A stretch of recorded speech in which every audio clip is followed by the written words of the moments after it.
Good afternoon everyone, good morning. तो आज का हम लोगों का टॉपिक आईपीसीजेड, उससे रिलेटेड ट्रॉपिकल साइक्लोन, मानसून, ये सब हम लोगों को डिस्कस करना है।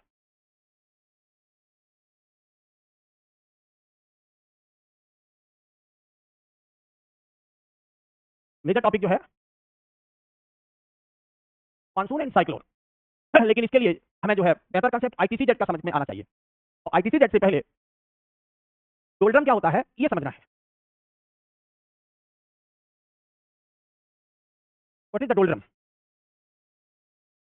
अब अगर हम लोग यहाँ पर एक लाइन जैसे लिख दें, इट इज इक्वेटोरियल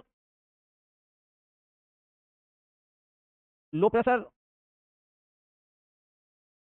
बेल्ट। अब हमेशा नहीं, when sun is vertical at equator. तो डोल्ड्रम इक्वेटोरियल बेल्ट है, लेकिन कब? जब सूर्य विषुवत रेखा पर हो। अगर हम लोग यहाँ देखें, ये अर्थ है 90 डिग्री साउथ, 90 डिग्री नॉर्थ, यहाँ 20 से डिवाइड कर दिया, 0 डिग्री यानी latitude, 0 degree latitude means equator. अब अगर सन की वर्टिकल रेज यहाँ पर है तो ये दोनों हेमिस्फीयर्स को बराबर हीट देगा। ऐसी स्थिति में जो प्रेशर बेल्ट होंगे, ये equatorial low pressure belt 5 degree north, 5 degree south, and sub tropical high pressure belt 30 to 35 degree, यहाँ 30 से 35 डिग्री नॉर्थ में, यही 30 to 35 डिग्री साउथ में रहेगा। ठीक इसी तरीके से सब पोलर लो प्रेशर बेल्ट होगी 50 to 60 डिग्री नॉर्थ पर और 50 to 60 डिग्री साउथ पर, बिल्कुल बराबर बराबर ये बटा हुआ है। और जो पोलर हाई प्रेशर बेल्ट होगी दोनों पोल पर 80 to 90 डिग्री, 80 डिग्री और 90 डिग्री नॉर्थ, यहाँ भी 80 90 डिग्री साउथ। अब ऐसे में यहाँ से ट्रेड विंड्स आते हैं।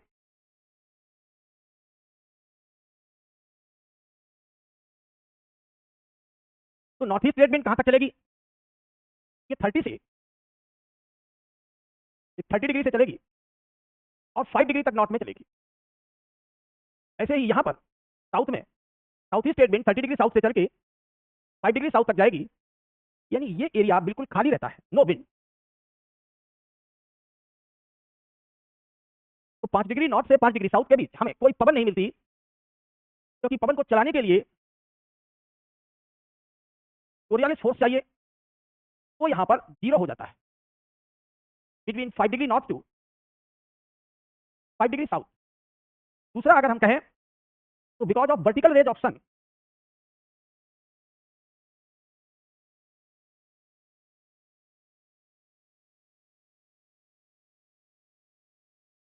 सूर्य की लंबवत किरणों के कारण यहाँ हाई टेम्परेचर प्रिवेल्स, यहाँ पर बहुत ज्यादा ऊंचा तापमान रहता है।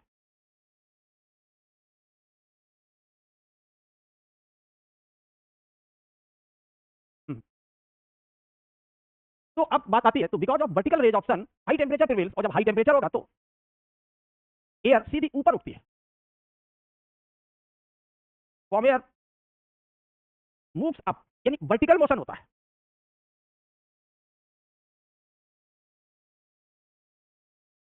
ये चीजें ध्यान रखनी है। और वर्टिकल मोशन कभी विंड नहीं होता, तो डोल्ड्रम को क्या कहा जाता है? This is the com belt. यहाँ कोई विंड नहीं है, इसीलिए ये एक शांत पेटी है, कॉम बेल्ट। हाँ, क्या है क्वेश्चन?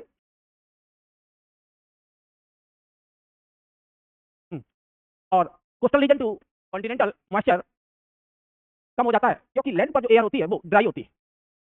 और अगर कोई लैंड एयर लैंड से सी की ओर जाएगी तो वो ड्राई एयर होगी, और ड्राई एयर में अपनी टेंडेंसी होती है वाटर वेपर को खींचने की। जैसे जिस तरीके से ये आपकी कॉफी है, कॉफी गर्म है, अब कॉफी के ऊपर वाटर वेपर है, अगर हम फूंक दें तो ऊपर की वाटर वेपर हट जाएगी और उसकी जगह पर कोल्ड एयर आएगी। ठीक इसी तरीके से जब कॉन्टिनेंट से एयर सी की ओर जाती है तो उसकी वाटर वेपर को दूर धकेल देती है, और वाटर वेपर के हटने से टेम्परेचर डाउन होता है। जैसे आप लोग घर में फूंक फूंक करके कॉफी पीते रहते हैं। इसका उल्टा कब होगा, जब सी से अगर कोई विंड आएगी तो उसमें वाटर वेपर काफी ज्यादा होगी और वाटर वेपर टेम्परेचर को गिरने नहीं देती। अभी हम लोग मानसून पर आ रहे हैं, तो वेट फॉर दैट, एक एक चीज सिलसिले में पढ़ते चले तो सारी चीजें क्लियर रहेंगी आप लोगों को। हमारा क्रम लेक्चर का समझ में आ गया होगा, हर चीज एकदम जुड़ी हुई, कनेक्टेड और सिलसिलेवार रहती है। बिहार में फ्लड आने के दो रीजन है। सबसे बड़ा रीजन है कि बिहार मध्य गंगा का भाग है, मिडिल गंगा पार्ट प्लेन का हिस्सा है, और मिडिल गंगा पार्ट प्लेन का जो स्लोप है वो बहुत धीमा है, इसलिए नदियां यहाँ गहराई में कम, चौड़ाई में ज्यादा काटती है, और उनके कोर्स जो होते हैं ज्यादा घुमावदार हो जाते हैं। हमें नदी चैप्टर पर आने दो, तब आपको समझाएंगे। वर्षा तो बिहार में हम लोग कह सकते हैं 100 से 200 सेंटीमीटर के बीच है। वर्षा अच्छी है लेकिन बहुत ज्यादा नहीं है। बाढ़ के लिए बिहार की टोपोग्राफी है बहुत ज्यादा प्लेन एरिया होना। meandering of the river Kosi, केवल कोसी meandering नहीं करती, all other rivers in the Bihar do the meandering। और कैसे उनके कॉन्वेक्स और कॉन्केव आर्म फ्लड प्लेन में बदलते हैं, वेट करिए बस एक दो दिन का, आपको बिहार का जो फ्लड का कंसेप्ट है बहुत क्लियर हो जाएगा, और किस तरीके से ऑक्सबो लेक बन जाते हैं, कि एक ही से जुड़े हुए फिनोमेना। क्लियर? तो हम लोग अपने टॉपिक पर आ जाए, अभी मानसून से रिलेटेड बात करेंगे, तब वहां हम लोग बात करेंगे। अभी हम लोगों ने कॉम बेल्ट यानी डोल्डम समझ लिया, तो more rainfall as well as Bihar में प्लेन टोपोग्राफी, मैदान का बहुत समतल पाया जाना भी बाढ़ के लिए अधिक उत्तरदायी है। और जहां जहां पर मैदान मंद ढाल के हो जाएंगे, जेंटल स्लोप हो जाएगा, पानी का निकास धीमा हो जाता है, और अगर ड्रेनेज पुअर हो जाए अपने आप वहां फ्लड आ जाती है। इसलिए हाँ, आप लोग यहाँ अभी कंफ्यूज मत हो, फ्रंटल रेनफॉल और ये सब लेकर के अभी बड़ी बड़ी बातें कर रहे हैं, बहुत छोटा सा क्वेश्चन है, जुकाम है उसके लिए ट्यूबरकुलोसिस की दवा की कोई जरूरत नहीं।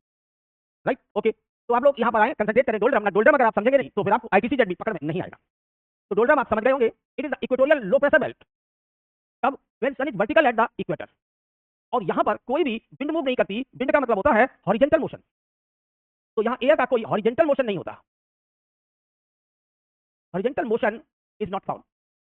फ्री में अगर क्वेश्चन बनता है कि डोल्डम में कौन सा मोशन होता है एयर का और कौन सा नहीं, तो डोल्डम में केवल एयर का वर्टिकल मोशन होता है, हॉरिजेंटल नहीं होता है।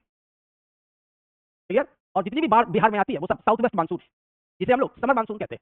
अभी आप लोगों के बहुत छोटे छोटे क्वेश्चन हैं, थोड़ा सा वेट करिए, जब हम मानसून पर आते हैं थोड़ी देर में तब आपसे बात करेंगे। तब तक आप लोग आपकी बातचीत बंद रखें। तो वर्टिकल मोशन है यहाँ पर, कहाँ पर? तो डोल्डम में क्या है, there is only vertical motion. ये पॉइंट आपको याद रखना है।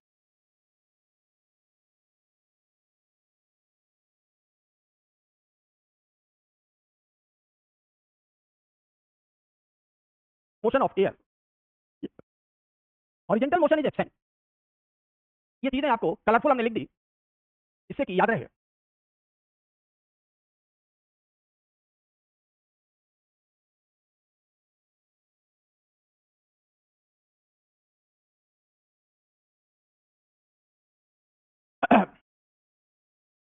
Most welcome you people, you will get reconnected. Are you getting my voice? Clear? There is only one vertical motion of air. तो यहाँ पर केवल वर्टिकल मोशन होता है, ना कि horizontal. There is only vertical motion, not the horizontal motion. यहाँ पर क्षैतिज गति नहीं होती, और पवन की हम क्षैतिज गति को ही विंड कहते हैं। तो ये हम लोगों ने जो यहाँ अभी कनेक्ट किया एक टर्म डोल्डम। अब डोल्डम के बाद अगर हम लोग देखें तो आता है आईटीसी जेड। आईटीसी जेड को कहते हैं इंटरट्रॉपिकल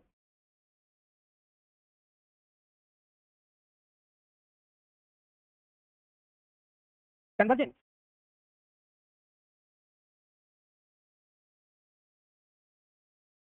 जोन।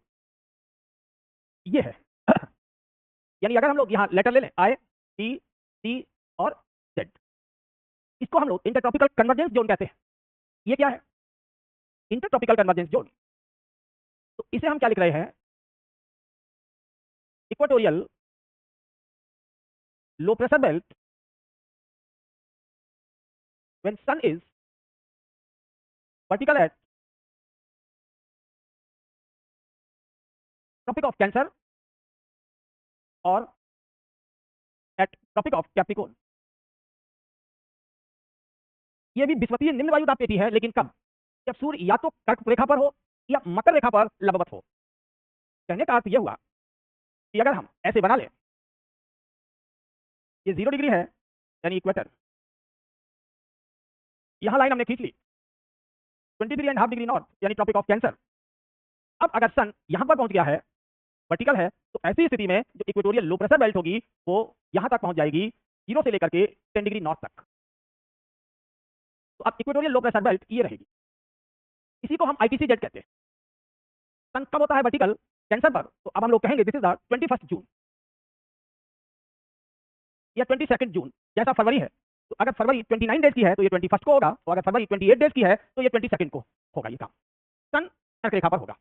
ऐसी स्थिति में अगर हम सब ट्रॉपिकल हाई प्रेशर बेल्ट की बात करें तो ये भी 5 डिग्री नॉर्थ की ओर खिसक जाएगी, और इसकी पोजीशन 30 के बजाय 35 और 35 वाली लाइन 40 पर होगी। This is the sub tropical high pressure belt. अब यहां से जो ट्रेड विंड्स आएंगे वो ट्रेड विंड यहां तक आएंगे, ये 10, ये 35, तो ये 25 डिग्री चलकर आ गए। लेकिन जो सब ट्रॉपिकल हाई प्रेशर बेल्ट होगी साउथ की, जब ये भी 5 डिग्री नॉर्थ की ओर जाएगी तो ये पहुंच जाएगी 30 वाली लाइन 25 डिग्री साउथ पर, और 35 वाली लाइन 30 डिग्री साउथ पर। यानी सारी बेल्ट जब सन नॉर्थ में जाता है तो सारी बेल्ट नॉर्थ की ओर चली जाती है। अब ऐसी स्थिति में यहां से जो ट्रेड विंड्स मूव करेंगी वो इक्वेटर तक पहुंच जाएंगी, और जैसे ही इक्वेटर तक ये पहुंची तो अब इन्हें टर्न होना पड़ेगा, और ये टर्न होकर के राइट हैंड साइड घूमेंगी, यही बन जाती है साउथ वेस्ट विंड। यही आगे बढ़ करके भारत में समर मानसून के रूप में चलती है। ये इसका कंसेप्ट है। तो हम लोग जो है अभी मानसून को समझने के लिए इन सारी चीजों को बात कर रहे हैं, और कई लोगों को मानसून जैसे ही निकला तो उनका जो क्वेश्चन हो बस वही लाइन मिल जाए। अगर आप लोग इस तरीके से सिविल सेवा की तैयारी कर रहे हैं आईएएस की, तो थोड़ा सीरियस रहिए, बातों को सुनिए और समझिए। तो यहां पर आपने ये देखा, तो यहां डायरेक्शन क्या थी इनकी, इनका नाम था साउथ ईस्ट ट्रेड विंड। जैसे ये इक्वेटर बात करेंगे तो नॉर्दर्न हेमिस्फीयर में, सदर्न हेमिस्फीयर में ये विंड अपने लेफ्ट हैंड साइड घूमकर चलते हैं, तो नॉर्दर्न में तुरंत इनकी डायरेक्शन राइट हैंड साइड हो जाएगी। तो ऐसे चल रहे थे तुरंत ऐसे झुकेंगे। अब यहां पर आकर के ये नॉर्थ ईस्ट ट्रेड विंड और ये साउथ वेस्ट विंड दोनों लड़ेंगे, और लड़ने को ही कन्वर्जेंस कहा जाता है। तो इस कन्वर्जेंस का नाम हो जाएगा NITC, north inter tropical convergence. North inter tropical convergence कब होता है, जून में, और जब स्थिति दिसंबर की होगी तब चीजें पलट जाएंगी। तो ये मान लो ए स्थिति है तो बी स्थिति कब की बना दें, ये लो, अब दिसंबर आ गया तो दिसंबर में अब सन रेज कहां होंगी, वर्टिकल ट्रॉपिक ऑफ कैप्रिकॉर्न पर होंगी। अब जो इक्वेटोरियल लो प्रेशर बेल्ट होगी वो सन के साथ साथ बंधी होती है, तो अब ये 0 डिग्री से 10 डिग्री साउथ पर पहुंच जाएगी, और ये सारी बेल्ट अब ये खिसक करके ये 25 और 30 डिग्री पर आ जाएंगी नॉर्थ में, और यहां रहेंगे 35 से 40 डिग्री पर। अब यहां की जो ट्रेड विंड्स मूव कर रही होंगी तो ये पहुंचेंगी कहां तक, 10 डिग्री साउथ तक, और ये चली आएंगी इक्वेटर तक, और जो इक्वेटर तक जाएंगी वही टर्न करेंगी। अब अपने इधर आ गई सदर्न हेमिस्फीयर में, तो सदर्न हेमिस्फीयर में हमेशा लेफ्ट हैंड साइड घूमकर चलेंगी। ये काम कब होता है, when sun is vertical at the Tropic of Capricorn. ये तारीख होती है 21/22 दिसंबर। तो जब सन ट्रॉपिक्स पर हो तब ITC-Z बनते हैं, और जब सन इक्वेटर पर हो तो डोल्ड्रम बनता है। ये सभी क्या है, सब ट्रॉपिकल हाई प्रेशर बेल्ट है। तो प्रेशर बेल्ट सीजन के हिसाब से खिसकते रहते हैं, इसीलिए कभी ITC-Z तो कभी डोल्ड्रम बनता है। और ITC-Z से ही अब मानसून और साइक्लोन का जन्म होगा। तो हम लोगों ने इन दोनों के बीच डिफरेंस समझ लिया।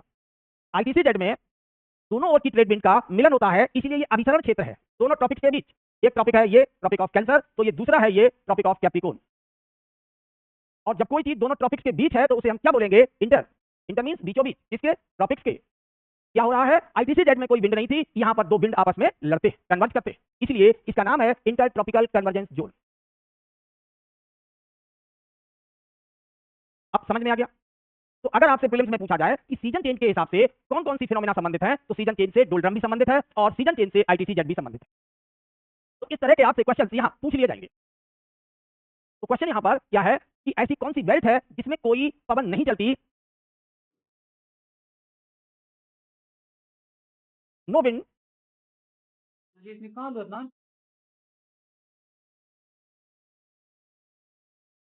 प्रिवेल इनटू, तो निम्नलिखित में से कोई भी पवन कहां नहीं चलती, A sub tropical high pressure belt, B polar high pressure belt, C sub polar low pressure belt. इसको हटा देते हैं, यहां लिख देते हैं डोल्ड्रम, और यहां लिख देते हैं ITC-Z। इनमें से कौन सी ऐसी बेल्ट है जहां कोई विंड नहीं होती, बताइए, व्हाट इज द आंसर। तो सिंपल इसका आंसर क्या हो गया, डोल्ड्रम। जहां पर दोनों ओर की ट्रेड विंड आकर आपस में मिल जाए तो उसे क्या कहेंगे, ITC-Z, और मिलने को क्या कहा जाता है, कन्वर्जेंस। तो जहां कन्वर्ज कर जाए वो कन्वर्जेंस जोन, और ये कहां होता है, दोनों ट्रॉपिक्स के बीच। तो हम लोगों ने आंसर यहां पर कर लिया कि आंसर क्या था, ये था डोल्ड्रम, क्योंकि यहाँ कोई हॉरिजॉन्टल मोशन नहीं है और हॉरिजॉन्टल मोशन को ही हम लोग विंड कहते हैं। अब बात आती है कि डोल्ड्रम ITC-Z कहां तक रहता है। तो ITC-Z गर्म क्षेत्रों में पाया जाता है। तो गर्म क्षेत्रों के लिए हम लोगों ने क्या पढ़ा था, वो सिंपल ये डिस्कस किया था कि मान लो ये वेस्ट कोस्ट है,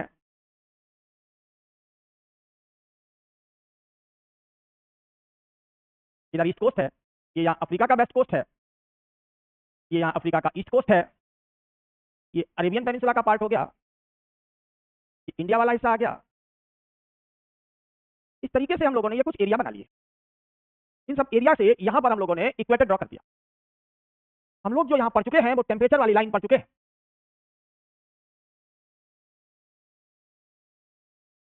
ये जो टेम्परेचर की लाइन है, this is called 18 degree Celsius.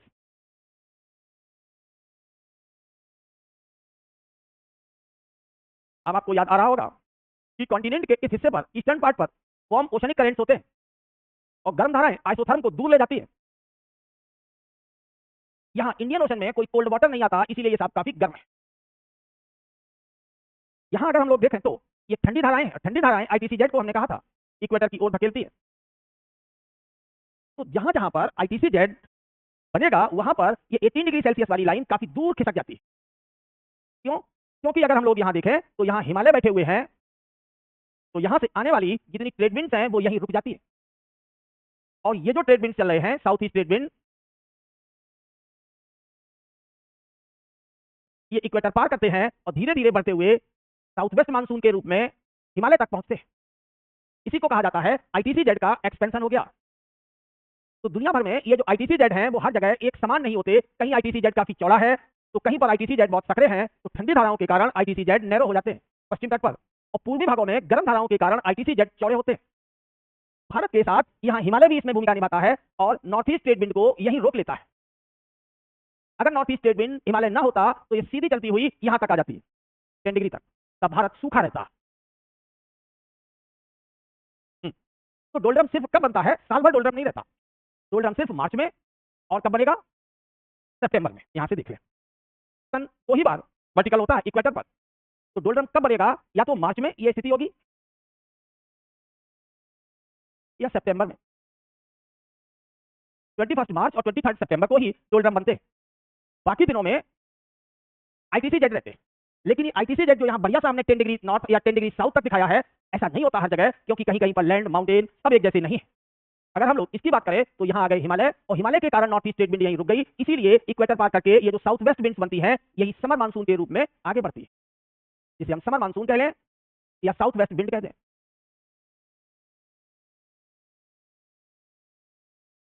Clear हो गया? तो जो ITC-Z है वो ITC-Z हर जगह समान चौड़ाई का नहीं।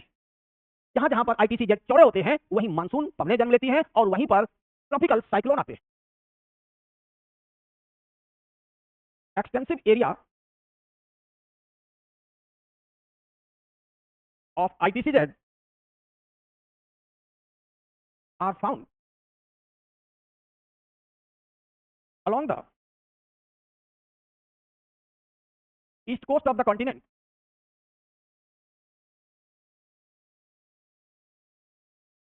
विस्तृत ITC-Z महाद्वीपों के पूर्वी तट पर पाए जाते हैं। It is because of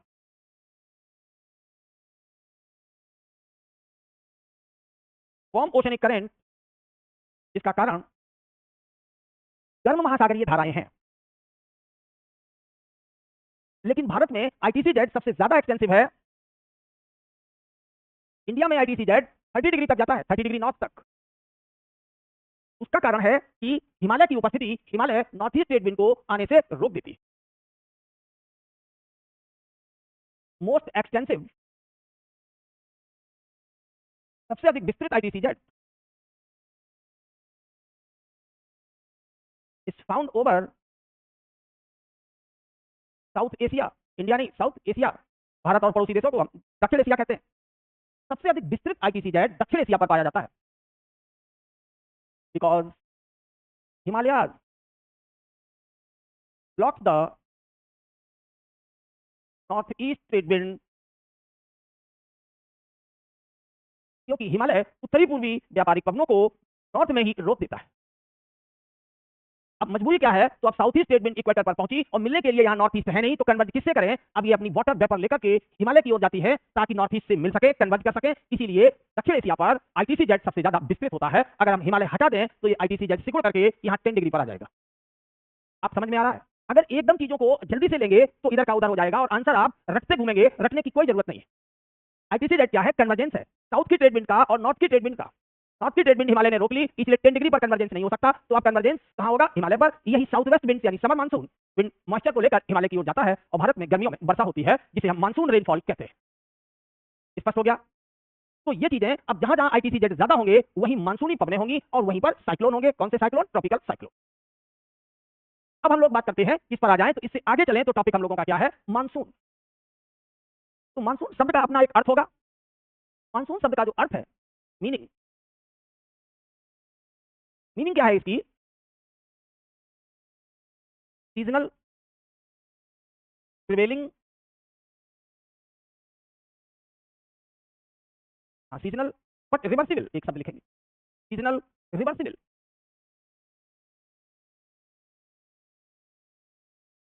winds. Seasonal reversible winds are monsoon. कल हम लोगों ने यानी कल के पहले एक क्लास थी, तो उसमें कौन सी ऐसी विंड्स पढ़ी थी जो रोज का रोज उलट जाती है? ये तो 6 महीने में उलटती है। ऐसी कौन सी विंड्स थी जो दिन में जिनकी दिशा कुछ और है और रात में दिशा ठीक उल्टी होती है?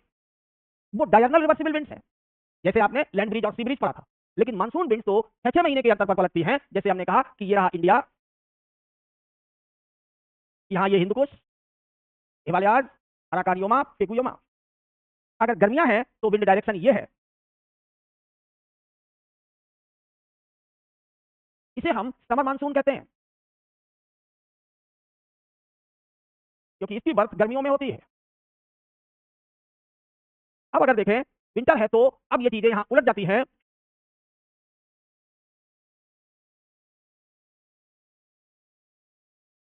हिंदुकुश, हिमालय, अराकानियोमा, पेगुयो। विंटर में विंड डायरेक्शन ये होती है।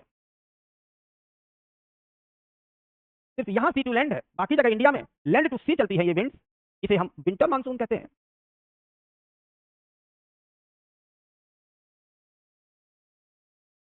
तो समर मानसून और विंटर मानसून की डायरेक्शन ठीक उल्टी है। समर मानसून अगर चल रहा है साउथ वेस्ट से नॉर्थ ईस्ट, तो विंटर मानसून चल रहा है नॉर्थ ईस्ट से south waste.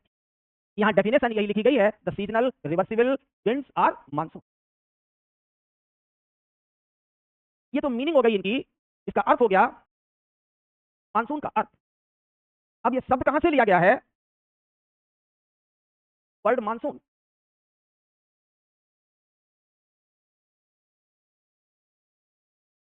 has been taken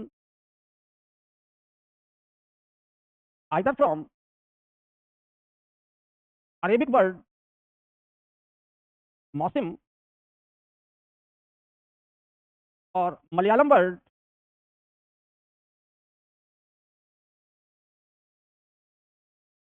मौसम, या तो मौसम या मॉनसून से लिया गया है।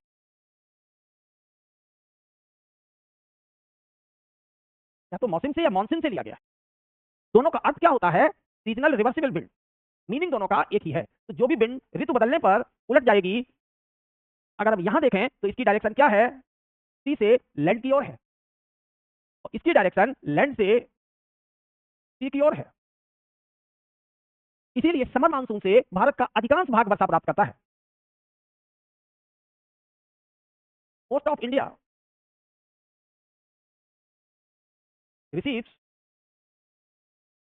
The rain from summer monsoon because of wind direction from land to sorry sea to land, क्योंकि यहाँ जो दिशा है वो सागर की भाप हिमालय की ओर जाती है और उठती हुई भाप ठंडी होकर बरसती रहती है। तो विंटर मानसून क्या है? Most of India remain dry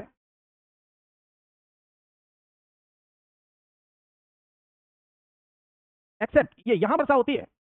this is called Coromandel coast.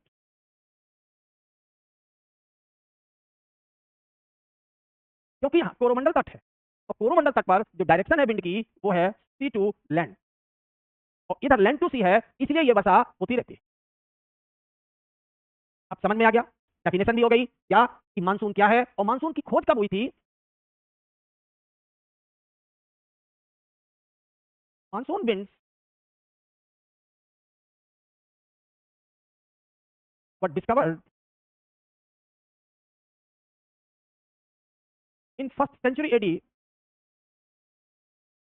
ईसा की प्रथम शताब्दी में मानसूनी पवनों की खोज की गई थी और उसका एक बड़ा फायदा भारत को प्राचीन काल में मिला था। लोग अपनी नौकाओं को इसमें डाल देते थे और मानसूनी धक्के के साथ ये नौकाएं भारत आ जाती थी और जब विंटर मानसून चलता था तो ये नौकाएं विंटर मानसून के साथ वापस अरब की ओर चली जाती थी।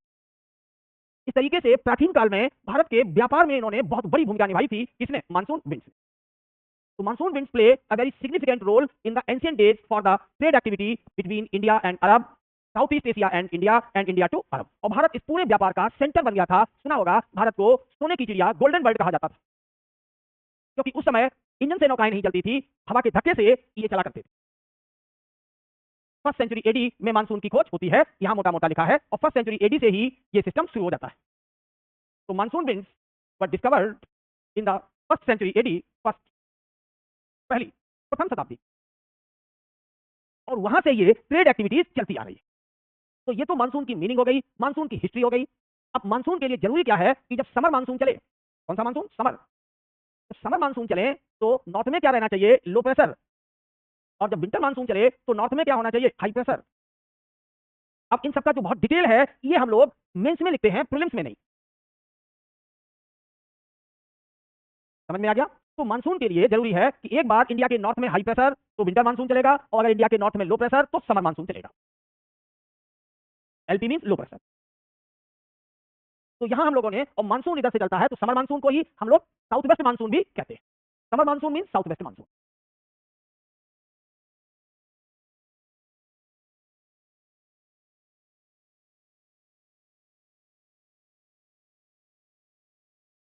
और winter monsoon mean north east monsoon.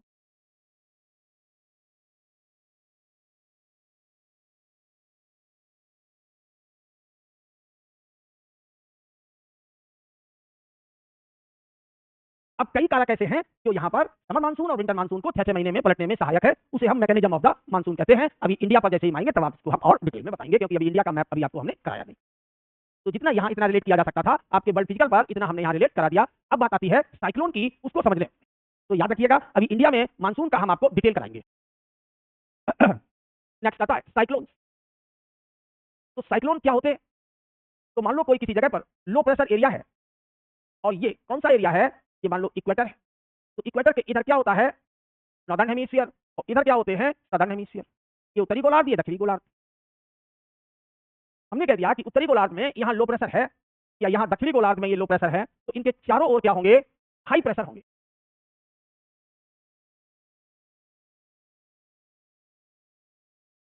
ऐसे ही इसके चारों ओर हाई प्रेशर होंगे। ये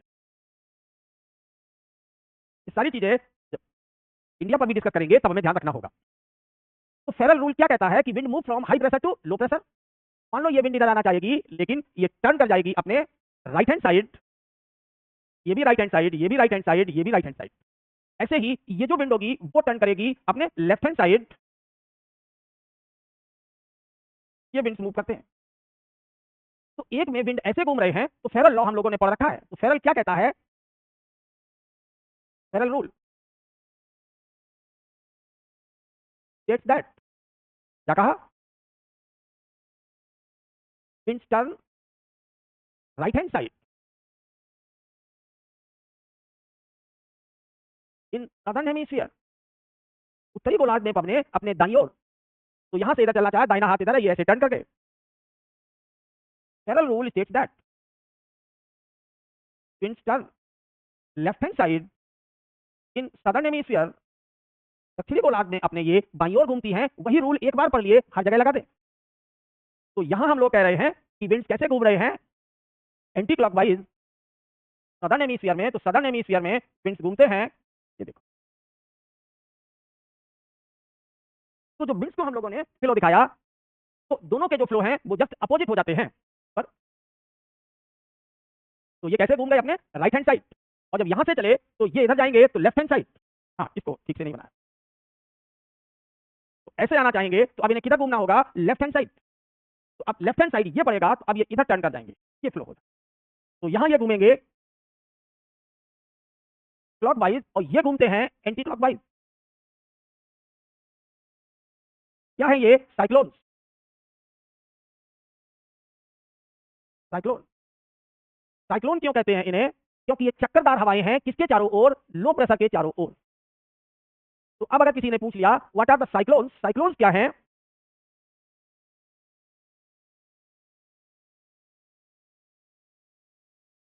साइक्लोन्स क्या होते हैं, तो साइक्लोन्स हैं वास्तव में लो प्रेशर के चारों ओर चक्कर काटती हुई हवाएं। Cyclones are winds rotating around low pressure place और पॉइंट। तो किसी निम्न वायु दाब, ये लो प्रेशर एरिया है, इसके चारों ओर जो हवाएं चक्कर काटे उन्हीं को हम साइक्लोन कहते हैं। तो साइक्लोन के लिए तो wind circulation around the low pressure, that is called cyclone. Cyclone के लिए दो चीजें जरूरी हैं, क्या क्या, प्रेशर ग्रेडियंट होना चाहिए, हाई प्रेशर से लो प्रेशर, और कोरियालिस फोर्स। तो किस बल के कारण ये टर्न करती है, ड्यू टू कोरियालिस फोर्स।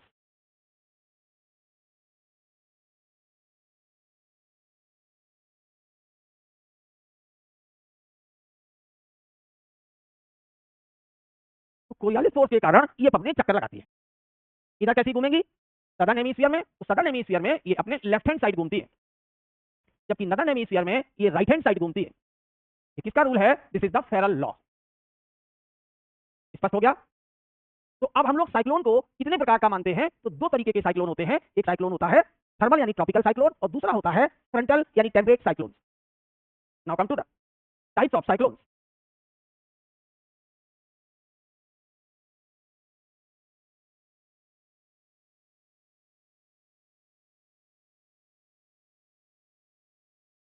थोड़ा बहुत प्रीलिम्स में यहां आता है, तो हमें टाइप्स ऑफ साइक्लोन दो तरीके के मिले।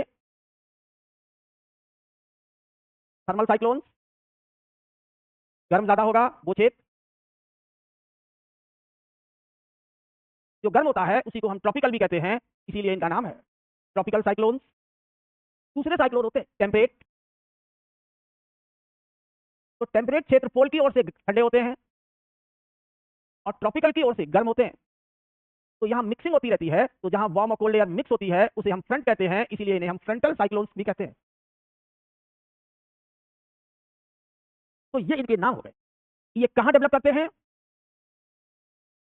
कहां मिलेंगे, are found where ITC-Z is form. वही बनते हैं जहां ITC-Z बनता है। ये कहां होते हैं, where mixing of warm and cold air takes place. ये हो गया। अब इन दोनों को हमें समझना है। हमने कहा कि ये ग्लोब है, ऐसे बना लिया, और इस ग्लोब को इक्वेटर से हम कट कर दें तो 10 डिग्री तक तो नॉर्थ में और 10 डिग्री साउथ में यहां कोई साइक्लोन नहीं आएगा। No cyclone. क्यों नहीं आते, क्योंकि Coriolis force is zero, Coriolis force is negligible. यहाँ कोरियालिस फोर्स बहुत कम है, और साइक्लोन को चलाने के लिए दो फोर्सेस की जरूरत पड़ती है। तो cyclone requires the pressure gradient, और प्रेशर ग्रेडियंट के साथ साथ कोरियालिस फोर्स। यहां पर कोरियालिस फोर्स नहीं है, इसीलिए यहां पर साइक्लोन नहीं आते। लेकिन ऐसे एरियाज जहां पर ये ITC-Z फैल जाएगा, वहां पर ये साइक्लोन आ जाएंगे। जैसे हमने कहा कि ये इंडिया है, ये चाइना और ये सारे पार्ट हो गए, तो यहां अब ITC-Z एक्सटेंड करता है। अब जहां जहां ITC-Z एक्सटेंड करेगा वहां लो प्रेशर के चारों ओर, यहां मान लो लो प्रेशर बन गया, या यहां लो प्रेशर बन गए, या यहां लो प्रेशर बन गए। अब जहां जहां सागर में लो प्रेशर बनेंगे वहीं पर साइक्लोन आ जाएंगे। तो ये साइक्लोन इधर से चले ऐसे, ये साइक्लोन यहाँ बे ऑफ बंगाल में ऐसे चलेगा। ये साइक्लोन इधर चलेंगे। तो इधर अरब सागर के मानसून साइक्लोन ज्यादातर अरब चले जाते हैं क्योंकि साइक्लोन ईस्ट से वेस्ट की ओर चलते हैं, लेकिन बंगाल की खाड़ी का साइक्लोन ईस्ट से चलता हुआ भारत आता है। तो ये कौन से साइक्लोन्स हैं? इन्हीं को हम ट्रॉपिकल या थर्मल साइक्लोन कहते हैं।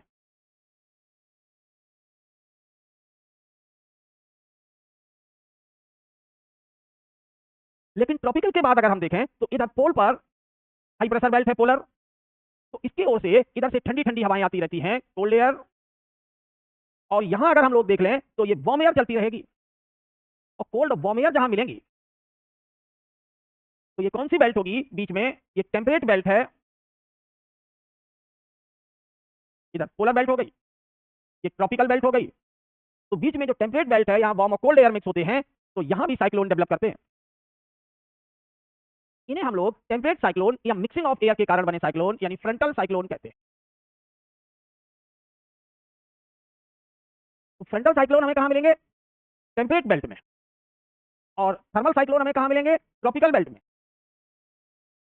ये इस तरीके से हमें ध्यान रखना है। तो मिक्सिंग के कारण जो आ जाए वो टेम्परेट, और जो सागर में वाटर वेपर के एक्यूमुलेट होने से जन्म ले वो थर्मल।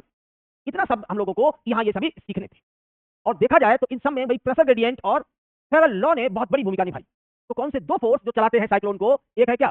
प्रेशर ग्रेडियंट, और दूसरा कौन सा फोर्स है जो साइक्लोन को चलाता है? Coriolis force. Pressure gradient and Coriolis force,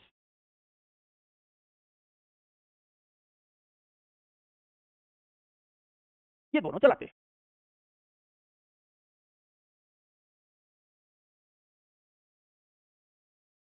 ये दो फोर्स ऐसे हैं। तो एक जगह वार्म वाटर वेपर और दूसरी जगह मिक्सिंग ऑफ एयर के कारण, और मिक्सिंग को क्या कहा जाता है? फ्रंट। तो mixing of warm and cold air is called front, so these cyclones are called frontal cyclone. India में दोनों तरह के साइक्लोन्स आते हैं, बे ऑफ बंगाल और अरब सागर के साइक्लोन थर्मल साइक्लोन है। जबकि जब वेस्टर्नली डिस्टर्बेंस होता है भारत में तो फ्रंटल साइक्लोन्स बनते हैं। ये बता दें क्योंकि आपसे प्री में कहीं भी पूछ लेंगे।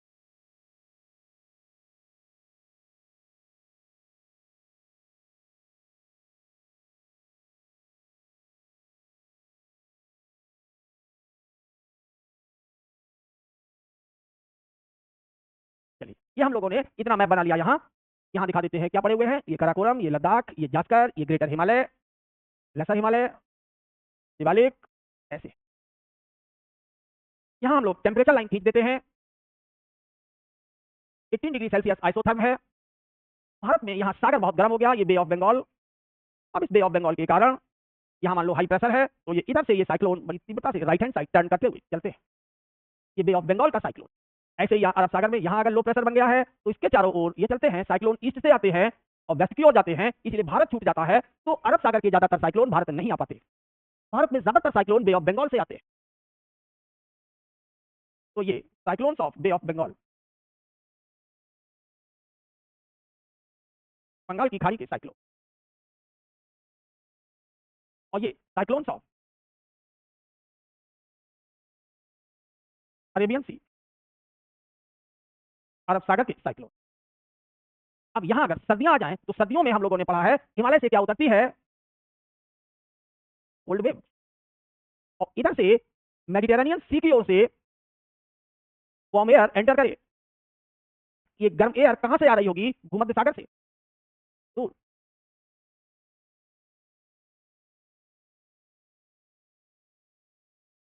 तो ये कैसी एयर होगी? वार्म होगी, और इसमें थोड़ा बहुत मॉइस्चर भी होगा क्योंकि सागर से आ रही है मॉइस्ट। ये कोल्ड होंगे, तो जब ये दोनों तरह की एयर यहाँ आपस में लड़ेंगे तो इनके मिक्सअप होने से यहाँ साइक्लोन जन्म लेंगे। ये कौन से साइक्लोन है? इन्हीं को हम लोग वेस्टर्नली डिस्टर्बेंस कहते हैं, क्योंकि ये जो हवाएं हैं ये वेस्टर्लीज है। अगर ये पछुआ हवाएं वेस्टर्लीज ना आती तो यहाँ ये ठंडी हवा से नहीं मिलती और यहाँ ये साइक्लोन ना डेवलप करते। तो यहाँ भी जो हमें साइक्लोन दिख रहे हैं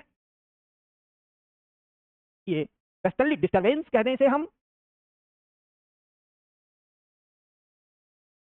सर्दियों में जो वर्षा होती है जो रबी के फसल के लिए बहुत अच्छी है, या फ्रंटल साइक्लोन्स कहते हैं।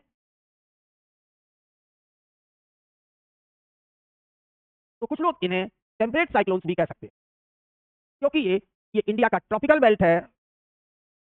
तो ये इंडिया का सब ट्रॉपिकल बेल्ट है और सब ट्रॉपिकल टेम्परेट का ही पार्ट होता है, इसलिए इन्हें हम लोग टेम्परेट साइक्लोन भी कह देते हैं। अब आपके प्रीलिम्स के कई क्वेश्चंस अपने आप हो जाएंगे। सबसे बड़ी बात कि बंगाल की खाड़ी के साइक्लोन तो भारत पहुंच जाते हैं सफलतापूर्वक, लेकिन अरेबियन सी के साइक्लोन भारत बहुत कम आते हैं। क्यों? क्योंकि ये साइक्लोन चलते हैं ईस्ट टू वेस्ट, तो भारत पूर्व में छूट जाता है और जाके ये किससे लड़ेंगे तो तय है कि इधर कौन से कंट्री पड़े हुए हैं, ये अरेबियन कंट्री, तो अरब प्रायद्वीप से जाकर के ये लड़ते रहते हैं। इसीलिए यहाँ ओमान कंट्री है, ओमान को ज्यादा प्रभावित करते हैं अरब सागर के साइक्लोन। क्लियर हो गया? तो अब यहां से हमारे कई क्वेश्चन होते हैं कि नॉर्दर्न हेमिस्फीयर में साइक्लोन कैसे घूमते हैं एंटी क्लॉकवाइज, और सदर्न हेमिस्फीयर में साइक्लोन घूमते हैं क्लॉकवाइज। तो हम लोगों ने प्रीलिम्स के लिए जितना यहाँ जरूरी था उतने पॉइंट्स इस पर डिस्कस कर लिए, इसको लेकर के, क्लाइमेटोलॉजी को लेकर के। अब इसके बाद हम लोग अगर जो बात अपनी शुरू करेंगे तो अब चलें ओशनोग्राफी पर, ताकि वर्ल्ड ज्योग्राफी का कोई हिस्सा बाकी ना रह जाए। तो इन्हीं कंसेप्ट पर हम लोग ओशनोग्राफी की ओर चल देते हैं।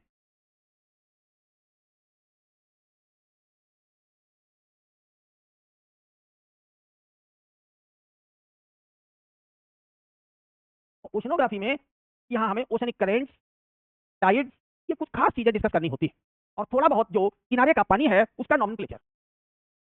तो ओशनोग्राफी में हम लोग क्या क्या डिस्कस करेंगे, सबसे पहले देख लें ओशनिक बॉटम, बहुत हल्का फुल्का, ज्यादा नहीं। दूसरा हम लोग पढ़ेंगे सैलिनिटी, कहाँ ज्यादा है कहाँ कम है। तीसरा ओशनिक करंट, केवल बीपीएससी के हिसाब से यहाँ पढ़ेंगे, हेडिंग सभी देखनी है लेकिन जरूरत पर। टाइड्स, और चुटमुट बचा आपका कोरल। अब देखें इस सब में अगर हम लोग पहली बात करें तो ओशनिक बॉटम,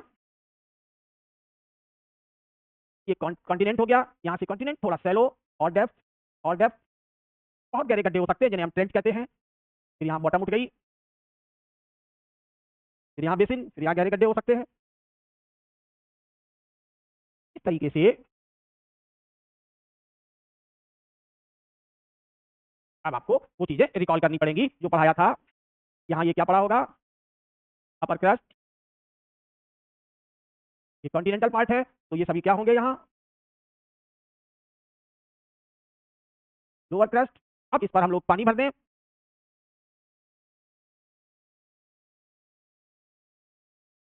ये हो, इसे हम लोग कहेंगे सी लेवल।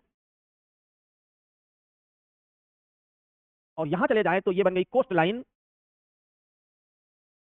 कॉन्टिनेंट। यहां भी हम लोग बना देंगे इस तरीके से, क्या होगा ये कॉन्टिनेंट।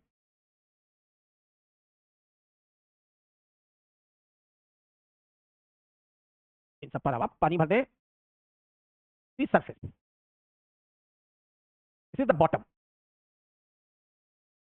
जहां बॉटम में ये टीले जैसे दिख रहे हैं नीचे लावा के आने से, ठंडे और ठोस होने से, तो हमने आपको पढ़ाया था इन्हें क्या कहते हैं, रिज। याद आया? हाँ, लानीना अलीना अभी इंडिया पर पढ़ाएंगे, तब मानसून पे बताएंगे। तो ये रिज हो गए, इन सबको आपको याद होगा, सेलो पार्ट है तो इन्हें बोलते हैं कॉन्टिनेंटल सेल्फ। अपर क्रस्ट का ही हिस्सा होता है, इसीलिए कॉन्टिनेंटल शब्द का प्रयोग करेंगे। सागर में जहां गहराई बहुत ज्यादा हो गई है प्लेटों के आपस में मुड़ने से, तो इसे ट्रेंच कहते हैं। ये सारी चीजें आपको हम प्लेट टेक्टोनिक पर बता चुके हैं, और ये रिज है। इधर ये जो उठा हुआ हिस्सा है इसे हम कॉन्टिनेंटल राइज कहते हैं, और ये रिज है। कॉन्टिनेंटल राइज और रिज के बीच ये जो कटोरेनुमा चीजें हैं इसी को ओशनिक बेसिन कहते हैं। ये क्या बन गए इधर और उधर, ये है ओशनिक बेसिन, कटोरेनुमा। जो बहुत कम गहराई का हिस्सा होता है उसे हम कॉन्टिनेंटल शेल्फ कहते हैं, इसकी गहराई 100 फैथम से कम होती है। फैथम क्या है? The unit of the measurement of depth of ocean, fathom, unit of depth of ocean. तो सागर की गहराई को हम लोग फैथम में ही बताते हैं। ये सागर की जो दूरियां होती हैं, जैसे यहां से यहां आ जाएं, की एक्सटेंशन होता है वो किसमें नापते हैं, नॉटिकल माइल में। हम नॉटिकल माइल कहेंगे, nautical mile, the unit of sea extension. सागर कहां से कहां तक फैला है, लंबाई और चौड़ाई। सागर की लंबाई चौड़ाई नॉटिकल माइल में बताई जाती है। 1 नॉटिकल माइल किसके बराबर होता है, इसे एनएम कहते हैं। 1 nautical mile equal to 1.8 kilometre. तो 1 फैदम क्या होता है? 6 फीट, ये 6 फुट के बराबर होता है, यानी लगभग 2 मीटर। तो जहां 100 फैदम डेप्थ है, इसका मतलब सागर 200 मीटर से कम गहरा है। ये सब चीजें आप लोगों ने रिलेट कर ली होंगी। रिच भी बताया था मैग्मा के निकलने से जाता है, ट्रेंच भी कैसे बनते हैं, सागर पर हमें बहुत सारे आइलैंड भी मिले थे, तो हमने आज की फैलाजो तक आपको बताया था कितनी चीजें हैं। तो ओसेनिक बॉटम को यहाँ हमें बहुत डिटेल में नहीं पढ़ना है, वो फिर आपका यूपीएससी के लिए या ऑप्शनल के लिए हो जाएगा। अब यहाँ जो सबसे ज्यादा इंपॉर्टेंट पार्ट होता है वो है सैलिनिटी। नेक्स्ट, सैलिनिटी, किसे हम सैलिनिटी कहेंगे, हिंदी में इसे साल्ट की उपस्थिति को सैलिनिटी कहा जाता है। What is the salinity?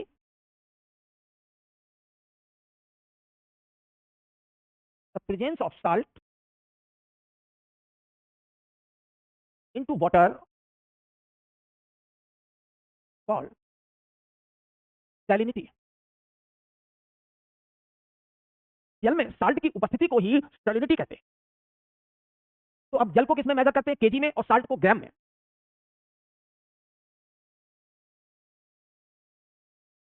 Salinity is represented as gram salt, salt को ग्राम में, पर केजी ऑफ वाटर। ये है। तो अगर हमने ये कह दिया कि सागर के 1 किलो पानी में 35 ग्राम साल्ट है, if 1 kg of sea water has 35 gram of salt, मान लेते हैं। अगर सागर के 1 किलो पानी में 35 ग्राम साल्ट है, तो सैलिनिटी क्या हो गई? 35 ग्राम डिवाइडेड बाय 1000 ग्राम। 1000 ग्राम क्या है? केजी। तो 1 kg में कितने ग्राम होते हैं? 1000। ग्राम और ग्राम कैंसिल हो जाएंगे, तो इसे हम क्या कहेंगे? 35 पार्ट पर 1000, यानी प्रति हजार में 35। तो अगर 1000 मालिक्यूल्स पानी के हैं, तो उसमें 35 जो है वो साल्ट के हैं। इसी यूनिट को हम लोग पीपीटी कहते हैं, पीपीटी। इसे अंकों में ऐसे लिख देंगे, 35 पीपीटी। एक नहीं, प्रतिशत में 2 जीरो, यहाँ 3 जीरो, परसेंटेज से एक ज्यादा लगा देते हैं, क्योंकि 100 पर नहीं, 1000 पर रिप्रेजेंट कर रहे हैं। Is the symbol. तभी तो जो भी साल्ट का कंटेंट उसमें डिजॉल्व है, उसे हम किसमें लेंगे? ग्राम में। और वाटर किसमें लेंगे? केजी। और केजी को भी किसमें बदल लिया? ग्राम में। और 1 kg में कितना ग्राम होता है? 1000, इसीलिए से बोलेंगे पार्ट्स पर 1000, परसेंट नहीं, पीपीटी में इसे रिप्रेजेंट करते हैं। अब हम लोग एक चीज और समझे, तो जो सैलिनिटी है वो डिपेंड किस पर करती है? तो रेट, कितना पानी भाप बन के उड़ रहा है और कितना पानी बरस रहा है, इस पर सैलिनिटी डिपेंड करती है। लिख लें, सैलिनिटी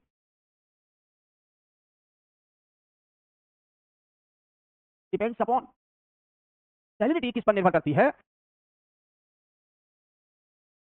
नंबर 1,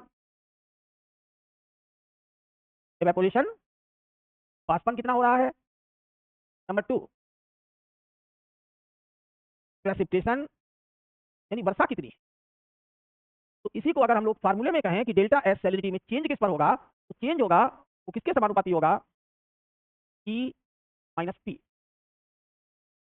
यानी अगर ई ज्यादा है, एवोपरेशन ज्यादा है, तो सैलिनिटी ज्यादा होगी, और अगर पी ज्यादा है तो सैलिनिटी कम होगी। ये इस पर निर्भर करता है। तो एवोपरेशन किस पर निर्भर करेंगे? एवोपरेशन सीधा निर्भर करता है कि टेम्परेचर कितना है। अब हम लोग देखें, ऐसे ग्लोब बना लिया, और ग्लोब को ये रखा equator, 20 degree north, 30 degree south, 40 degree north, 40 degree south, 60 degree north, 60 degree south. तो ये काफी गर्म एरिया है, गर्मी के बदौलत यहाँ खूब भाप उठती है, तो यहाँ एवोपरेशन भी अच्छा है, और खूब वर्षा भी होती है, प्रेसिपिटेशन भी अच्छा है।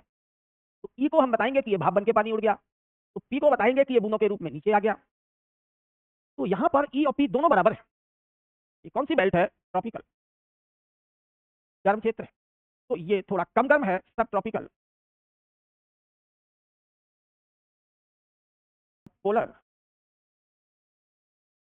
पोलर,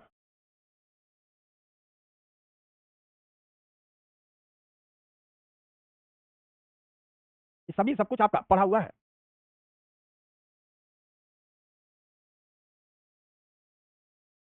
तो यहाँ ई और पी दोनों बराबर है। The E evaporation, this is the P precipitation. लेकिन सब ट्रॉपिकल में हाई प्रेशर होता है, ऊपर की एयर नीचे बैठती है, तो यहाँ एवापोरेशन ज्यादा लेकिन प्रेसिपिटेशन कम हो जाता है। यहाँ एवापोरेशन ज्यादा और प्रेसिपिटेशन कम है। जैसे ही सब पोलर में अगर हम गए तो टेम्परेचर कम हो गए, तो अब यहाँ एवापोरेशन कम हो गया लेकिन प्रेसिपिटेशन ज्यादा हो गया। पोलर में जैसे ही हम लोग पहुंचे तो टेम्परेचर जीरो के नीचे है, एवापोरेशन नेग्लिजिबल है, तो प्रेसिपिटेशन भी नेग्लिजिबल है। तो सबसे कम चेंज कहां मिलेंगे पोलर में? तो हमें एवरेज सैलिनिटी कहां मिलेगी? यहां हमें एवरेज सैलिनिटी मिलती है, क्योंकि जितनी भाप उड़ती है उतनी ही बारिश हो जाती है। कहां? ट्रॉपिकल बेल्ट में जितना ई उतना ही पी, इसलिए ट्रॉपिकल में हमें एवरेज सैलिनिटी ही मिलती है। कितनी होती है एवरेज सैलिनिटी? तो सैलिनिटी को रिप्रेजेंट किया जाता है 32 से लेकर के 35 पीपीटी को हम एवरेज सैलिनिटी कहते हैं, मध्य लवणता, मॉडरेट। तब ट्रॉपिकल में हमें हाई सैलिनिटी मिलेगी।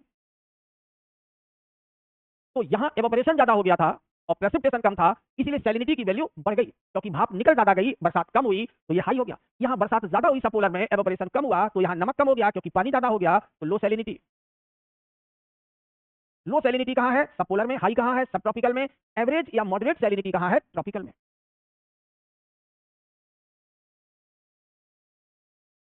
पोलर में सैलिनिटी पर बहुत कम प्रभाव पड़ते हैं बर्फ के जमने से। तो पोलर में विंटर में सैलिनिटी हाई, क्योंकि ज्यादा बर्फ जम जाएगी, पानी कम पड़ जाएगा। और समर में यहाँ बर्फ पिघल जाती है तो पानी ज्यादा हो जाता है, लो सैलिनिटी। तो पोलर रीजन में सैलिनिटी सीजन के हिसाब से बदलती है। प्रेसिपिटेशन मींस वर्षा, तो ई फॉर एवापोरेशन और प्रेसिपिटेशन मींस वर्षा। और ये है बाष्पन। और टेम्परेचर हम लोग जानते ही हैं कि टेम्परेचर इधर इक्वेटर से पोल की ओर घटते हैं। ये हम लोग पहले भी, कोई नई चीज यहाँ नहीं पढ़ रहे हैं, बस पुरानी चीजों को ही ध्यान में रखना है। टेम्परेचर डिक्रीजेस, तापमान घटता है इक्वेटर से पोल की ओर।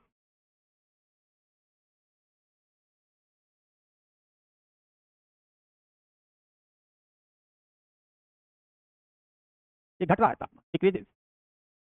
तो इस हिसाब से अब सैलिनिटी को और कौन प्रभावित कर देता है?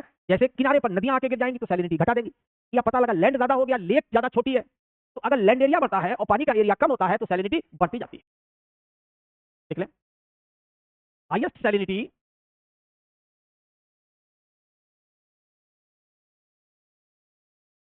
इज फाउंड इनटू, तुर्की की झील एक लेक है, उस लेक में ये सबसे ज्यादा हमें सैलिनिटी मिलती है। कौन लेक? कौन लेक किस कंट्री का? तुर्की का। तो लेक है, चारों ओर से बंद है और सब ट्रॉपिकल में है तुर्की, तो सब ट्रॉपिकल में तो वैसे भी हाई सैलिनिटी होती है, और लैंड ज्यादा हो गई तो हाईएस्ट सैलिनिटी हो गई किसमें? कौन लेक में, तुर्की में। तो लोएस्ट सैलिनिटी हमें कहाँ मिलती है दुनिया में? तो तय है कि लोएस्ट सैलिनिटी कहाँ मिलेगी? सब पोलर में। तो लोएस्ट सैलिनिटी इज फाउंड, पूरे सब पोल में लो है, लेकिन जहां नदियां ज्यादा गिर जाए जैसे बाल्टिक सी,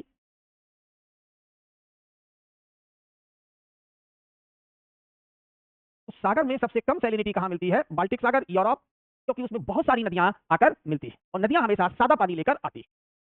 तो ये कुछ पॉइंट्स आपको सैलिनिटी पर ध्यान रखना है, और ज्यादा यहाँ कुछ नहीं। हम लोगों को जो सबसे ज्यादा गौर करने वाली बात होगी वो है ओशनिक करेंट्स, जिसे हम लोग वही कोरियालिस फोर्स और फेरल लॉ के हिसाब से समझ सकते हैं। चलिए, तो नेक्स्ट पॉइंट यहाँ पर हम लोग डाल दें, ओशनिक करेंट्स, ये सीखना है।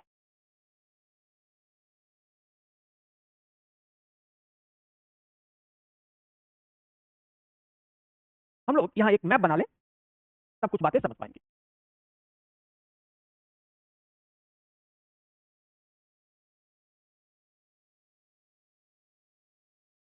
नॉर्थ अमेरिका हो गया, साउथ अमेरिका,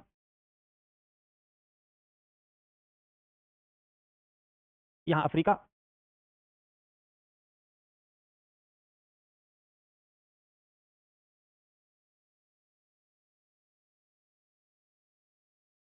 इतना बहुत, ये यूरोप, ब्लैक सी, पुर्तगाल, स्पेन, डेनमार्क, ये है बाल्टिक सी जिसकी बात हमने की थी। और ये सब पोलर बेल्ट में पड़ता है, लेकिन इसमें नदियां बहुत गिरती हैं, इसलिए इसका पानी सबसे कम सैलाइन होता है। यहाँ ब्रिटिश आइलैंड्स, ये अटलांटिक ओशन हम लोगों ने एस शेप का बना लिया। अब इक्वेटर से इसको बांट देते हैं दो हिस्से में। कोरियालिस फोर्स जो है यहाँ कम होगा इक्वेटर पर, पोल पर ज्यादा, लेकिन पोल पर बर्फ जमी रहती है, इसलिए कोरियालिस फोर्स ज्यादा कुछ नहीं कर सकता। तो कोरियालिस फोर्स कहाँ इफेक्टिव है? तो कोरियालिस फोर्स यहाँ इफेक्टिव रहता है सबसे ज्यादा मिड लैटिट्यूड पर, यहाँ मिड लैटिट्यूड पर। तो यहाँ के पानी को राइट हैंड साइड घुमाता रहता है, तो ये गोल गोल घूमते रहते हैं, ये इधर गोल गोल घूमते रहते हैं। यानी अगर हम कहें तो ये पानी CW मतलब क्लॉकवाइज घूमता है, तो ये पानी यहाँ ACW यानी एंटी क्लॉकवाइज, ध्यान रखना, चक्रवात से कंफ्यूज मत कर जाना। साइक्लोन उत्तरी गोलार्ध में कैसे थे? एंटी क्लॉकवाइज, और यहाँ क्लॉकवाइज, लेकिन धाराएं यहाँ कैसी हैं? क्लॉकवाइज, और ये है एंटी क्लॉकवाइज। हेलोक्लाइन जो होते हैं वो टेम्परेचर को लेकर बात करते हैं, थर्मोक्लाइन और हेलोक्लाइन, तो जहां पर मिलेंगे अभी टेक्निकल टर्म्स आपको। यहाँ क्लॉकवाइज और एंटी क्लॉकवाइज बात करी। तो यहाँ कैसा पानी होगा? जब ये गोल गोल घूमेगा तो यहाँ का ये वार्म वाटर इक्वेटोरियल करंट के नाम से जाना जाए। जब ये इधर घुमा तो यहाँ भी ये इक्वेटोरियल करंट, जब ये पानी यहाँ घुमा तो यही वार्म वाटर इधर चला गया। तब तक इधर से वेस्टर्लीज आ जाएंगी और वेस्टर्लीज इस गर्म जल को लेकर अपने साथ चल देंगी।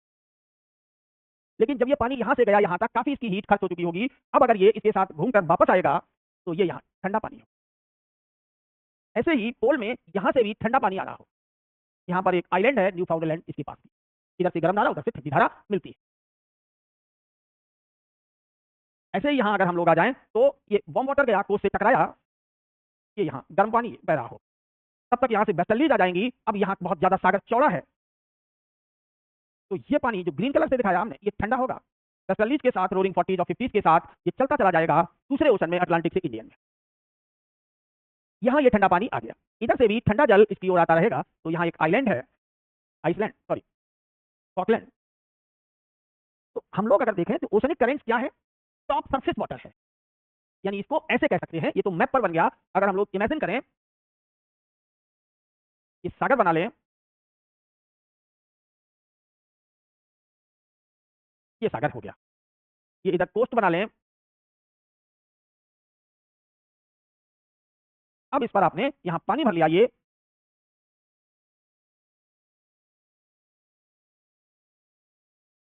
यहां कहा कि ये कैसा घूम रहा है? क्लॉकवाइज, मान लो नॉर्दर्न हेमिस्फीयर है, तो ये धाराएं कैसी होंगी? ये इक्वेटोरियल करंट हो गई वार्म, ये east coast warm current, westerlies के कारण वार्म करंट, और फिर यहां पर इधर से ट्रेड विंड आ रही होंगी, तो ये कोल्ड करंट, ऐसे घूमते। तो नॉर्दर्न हेमिस्फीयर में सारी धाराएं कोरियालिस फोर्स के कारण क्लॉकवाइज, और सदर्न हेमिस्फीयर में कोरियालिस फोर्स के कारण एंटी क्लॉकवाइज घूमती है। तो कॉन्टिनेंट का ये वेस्ट कोस्ट है, तो ये हमेशा वेस्ट कोस्ट पर हमें कोल्ड करंट मिलेगी, और ईस्ट कोस्ट पर हमें वार्म करंट मिलेगी। ये चीजें हम लोगों को कल सीखनी है, आज हमने थोड़ा सा आपको ये रेफरेंस बता दिया। अब थर्मोक्लाइन, हेलोक्लाइन, इस पर भी कल हम आपसे बात करेंगे। आज के लिए इतना काफी, लेकिन यहाँ ऐड कर दें कौन कौन चलाता है ओशनिक करंट्स को, तो लिख लो यहाँ फैक्टर्स। कौन कौन से फैक्टर्स हैं नाम लिख ले। अर्थ रोटेशन, अगर अर्थ ना घूमती तो ये क्लॉकवाइज एंटी क्लॉकवाइज कुछ नहीं होता। कोस्ट से टक्कर, कोस्टल डिफ्लेक्शन, कल हम आपको ये सभी एक एक फैक्टर समझाएंगे। विंड ड्रिफ्ट, पवन का धक्का, सैलिनिटी ग्रेडियंट, ये सब चीजें हमें सिखानी है। इसलिए आज हमने आपको थर्मोक्लाइन नहीं बताया, क्योंकि सैलिनिटी ग्रेडियंट भी बताना है। लेकिन नोट्स ज्यादा मोटे ना हो, लेकिन इंटर रिलेटेड रहे। तो ये चार बड़े फैक्टर है जो ओशनिक करंट्स को चलाते हैं। तो for today it is sufficient, next day we will begin it. Okay.